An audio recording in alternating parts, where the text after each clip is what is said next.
Today we're going to talk about being tired.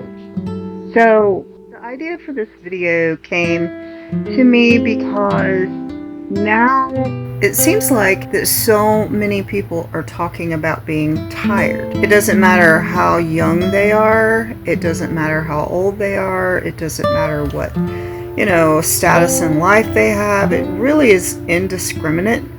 And everybody that I'm just hearing so many people talk about, I am so tired, I'm just tired. And it got me to thinking, there's different kinds of tired, and there's different ways to address being tired. And so I thought I would just touch on it a little bit. I feel like I've been the queen of tired at times. I've spent a lot of time figuring out how not to be tired, because I think even as a kid, when I would go to school and I would come home, it was like I'd just crash. I could be 10 years old and I'd come home from school and I would just absolutely crash. And I would go get on the couch and I would sleep 3 or 4 hours before I could even just pull myself together. So it's like almost as a child, I had like chronic fatigue. I just thought I would get into this and just talk about the different kinds of tired that there are. And maybe this will help somebody. When you think of tired, you think of physically tired. This is the kind of tired that comes from working or, doing physical work or hiking or exercising or about anything that physically will make you tired. This kind of tired kind of comes along. You'll say, oh, I'm just exhausted. Or you'll say, you'll have muscle aches and pains. Your feet might hurt from standing on your feet, but you just physically worn out. This is the most common type of tired.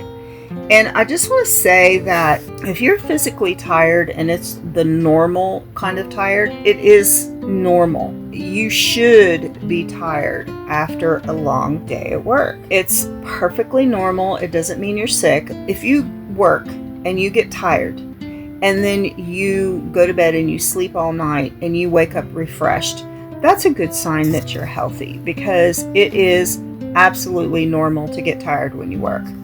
And generally, all you need when you have this kind of tired is, rest. You need to sleep. You need to hydrate. You need to have good, nourishing food. It's not really anything out of the ordinary to have this kind of physical tired. But if you're tired after you work and you rest, you sleep, you hydrate, you eat, you replenish your strength, you should feel fine the next morning. Now, if you have this kind of tired and you're tired in the morning after you've had food, hydration, rest, you've had time to replenish, then you might want to think about, could it be some other kind of tired? I'm going to touch on a few of these. The next one would be mental fatigue. Mental fatigue is also really, really normal, especially if you're doing a lot of mental work. So say, for instance, you're studying, you read for a long time, maybe something that's a little difficult to comprehend. Another kind of mental fatigue is if you're having to play hostess and you're having to talk to a lot of people. So mental fatigue could come, like, say, for instance, you're a counselor or you're a teacher. Anytime you're, working in a law office or something, where you're having to exercise your brain, you can mentally get fatigued. Usually what mental fatigue feels like is you just don't want to think. The thoughts of reading something or thinking about something is just, you just don't want to do it. You don't want to have to think about anything. So say, for instance, an example of this would be if you are extremely fatigued, mentally fatigued, and say something goes wrong with your phone. You might hand it off to somebody and say, could you fix this? I'm not up to it. Because you don't want to think through problems. It just hurts to think. And this is also very, very normal. And usually, to overcome this kind of fatigue, you may need to have calm, quiet, in the house. You may, just need to, like regular physical tiredness, you may just need to like sleep, rest, hydrate, just the typical type of things that you would do if you were normally tired. It's just more of a mental fatigue. So moving on to more complicated types of fatigue, tiredness that you're going to experience. These aren't quite so easy to fix. So you may have emotional tiredness, and this can come from disappointment. It can come from grief, sorrow, if someone hurts your feelings, or if you are, doing something that thinking thoughts, training thoughts, being negative, even, something may trigger you to think about something that happened a long time ago and that's painful to you.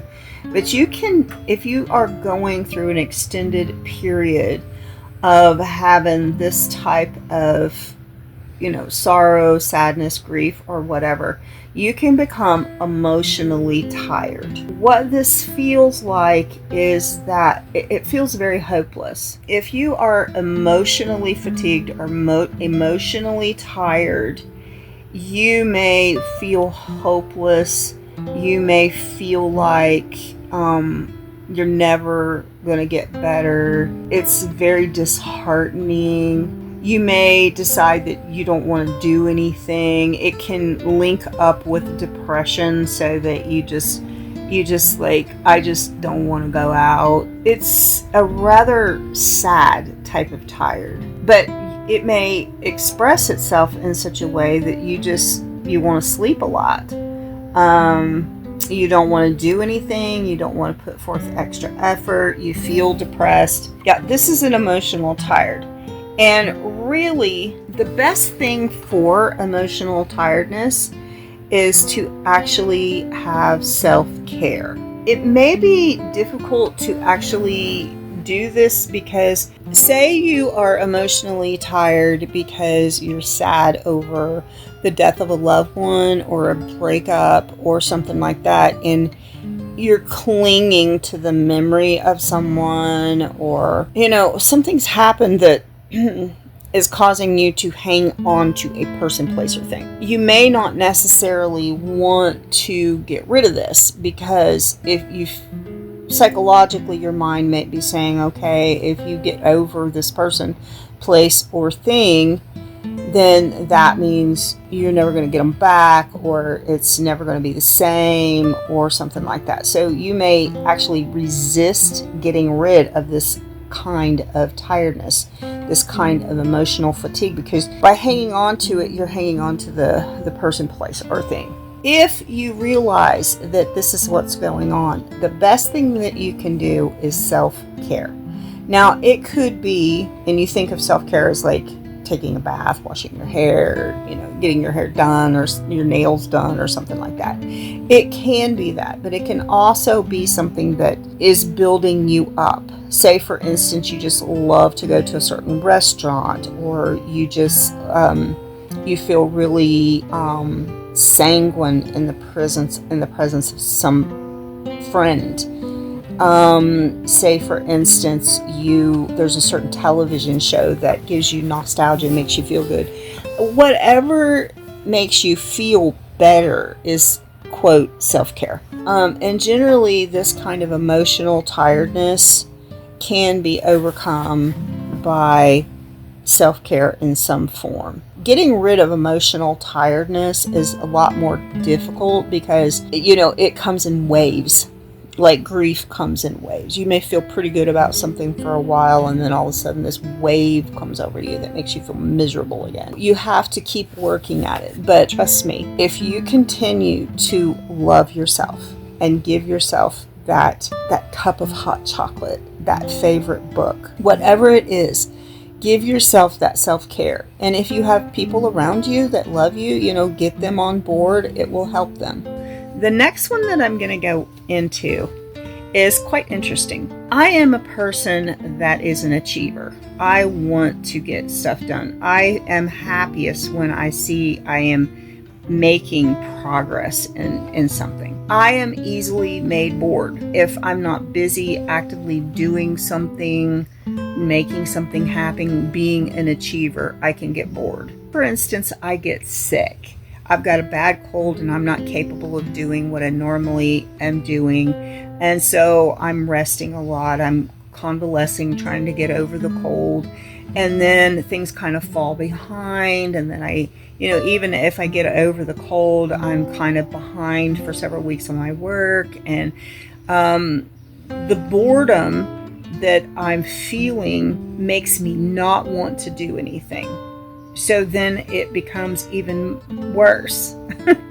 And it's like, it just kind of layers upon layers, So, but being bored, you'll see this in children, if they're wanting to do something and they can't, they're wanting to play, they're wanting you to play with them.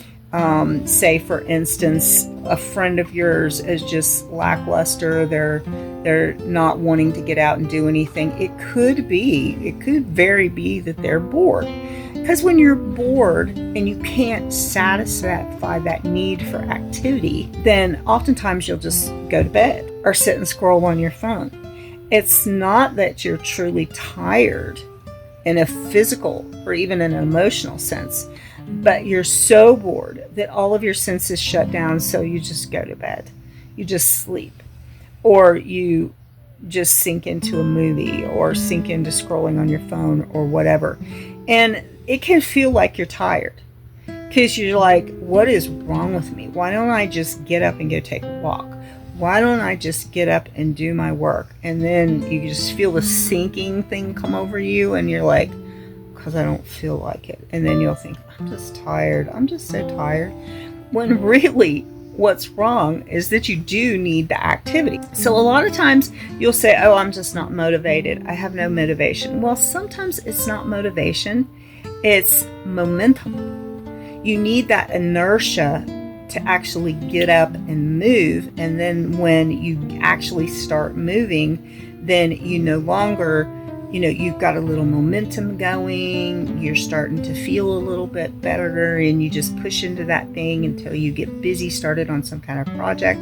And suddenly you're not tired at all anymore. The last kind of tired and fatigue that I want to talk about is disassociation. And this one is rather complex. I want to say it's an emotional fatigue, but it's much deeper. I'm going to call this psychological fatigue. You are psychologically tired. The reason that I want to do that is because it's way deeper than just emotional. Psychological tiredness or fatigue usually comes from something that you're really unhappy about. Say, for instance, you have made a physical move across the country and you don't like where you're at, and you how you have this sinking feeling that you shouldn't come, and you wish you hadn't made that decision. You wish you hadn't made that move. You wish you hadn't done a certain thing. Or you get in a situation where something is really bugging you. Say, for instance, you start a new job and you have a fellow employee that just, you can't handle this person. It could be any number of things. Personality conflict. Or you have a boss that is just really hard to deal with. When disassociation sets in, it usually comes in the form of numbness. Your psychological mind is saying, I can't deal with this. I don't like this. I'm not happy. It may take you a while to actually pinpoint what's going on unless you're aware. So if you are disassociating from a situation, you may just want to sleep. Sleep can be what feels like the only escape. You may just completely lose motivation, completely lose desire for anything. So if you're disassociating from something that you can't get rid of, you can't get away from, you may just shut down. And you may feel so tired that you don't want to think about anything, you don't want to do anything. So this is most complicated if you can't really pinpoint what's going on. You can't really pinpoint what's bothering you. And then if you do pinpoint what's bothering you, you may feel guilty. Why is this thing, why is this person, why is this situation bothering me? This can be really complicated, and sometimes you just need to have talk therapy to actually make you realize why this particular thing, if you can pinpoint it, is making you want to disassociate. Disassociation can just zap your desire to live. It's really complicated to pinpoint because sometimes it makes no sense. You may feel like you should be happy. Everything about you tells you you should be grateful, you should be thankful, you should be happy. You have a roof over your head, you have good relationships, you have friends, you have family. You could go through a whole list of, so why am I feeling the way that I am? Well, if you're disassociating, and if this is the case, and you are psychologically tired, and this goes into depression as well. But if you're dealing with this, the number one thing you have to do is watch yourself over a period of time.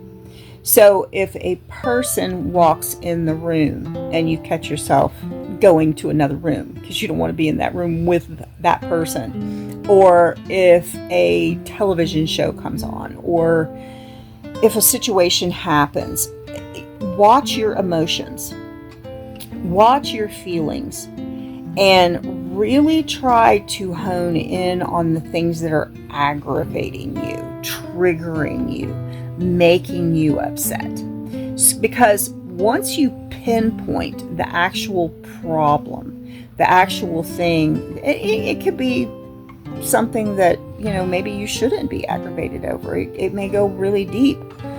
But the main thing is, once you realize what the culprit is, whatever it is that's making you just shut down from life, in that shutting down, you're sleeping excessively, or you're not interested in doing anything, or you're sinking into a pastime to the point of obsession because you just don't want to face reality. Pinpoint what it is that's causing it.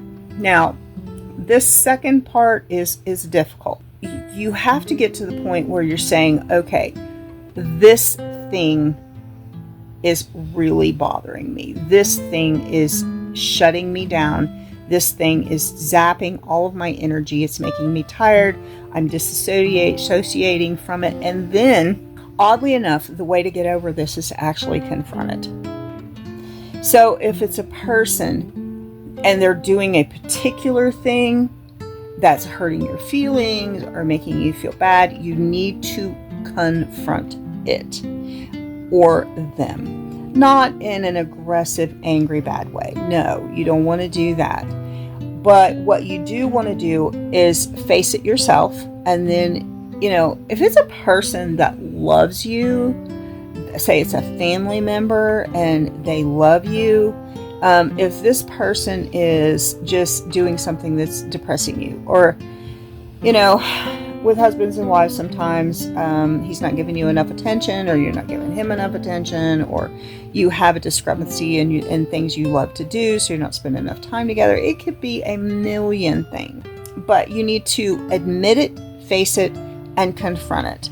And see if you can fix the situation. Because a lot of times disassociation is not going to go away until you actually fix the problem. Say you're homesick and you're disassociating from everything where you're at because you're just simply homesick. Well, maybe you need to take a trip home. Maybe you need to go back and, touch base with mom, dad, brothers, sisters, whatever it is. This could be anything. But if you feel like you're shutting down from life and you're disassociating, you first need to find the culprit. Number two, you need to confront the culprit or the person, or, face the fact that, this is a problem, I need to fix it. until you admit what's hurting you and you're actually truthful with yourself, with other people, with the situation, it's going to stay. This kind of tiredness, psychological tiredness, can turn into long-term unhappiness. It can go into depression. It can go into bitterness. But I will promise you one thing. The truth will set you free. If you're truthful with yourself about what's bothering you, if you're truthful with the people around you about what's bothering you, and you're actually open about it, and you attempt to fix the problem, then this type of tiredness, extreme fatigue that comes with excessive sleep or whatever, will start to heal itself. So I hope that touching base on all of these different types of fatigue and tiredness helps you to understand maybe what's going on in your life. So it can be physical, it can be mental, it can be emotional, it can be just a lack of activity. Maybe you're a person that needs more adventure, more achievement, or it can be stem from just being unhappy about something and you just start shutting down. But I hope that this video is helpful to you. I hope you can figure out what's going on with you. And, if you're having a physical fatigue that just doesn't go away, you stay tired, none of these things seem to fit the situation, but you're just physically fatigued all the time. You could be having chronic pain or whatever, but don't discredit the fact that you could have a health problem. And you should go to your doctor, and you should have all of this checked out with your doctor. If you don't have a counselor, get a counselor. Everybody needs a good counselor that is a good fit. This is my thoughts on tiredness and how to deal with them. And I really hope that this is beneficial to someone out there. And if you have received help from this, don't hesitate to like, comment, and subscribe to my channel. We'll be talking about more things like this, because while I am not, a licensed therapist, psychologist, doctor, or anything, I have faced a lot of things in my 64 years of life, and I have some understanding of it. So, so I'm going to say bye for now. See you in the next video.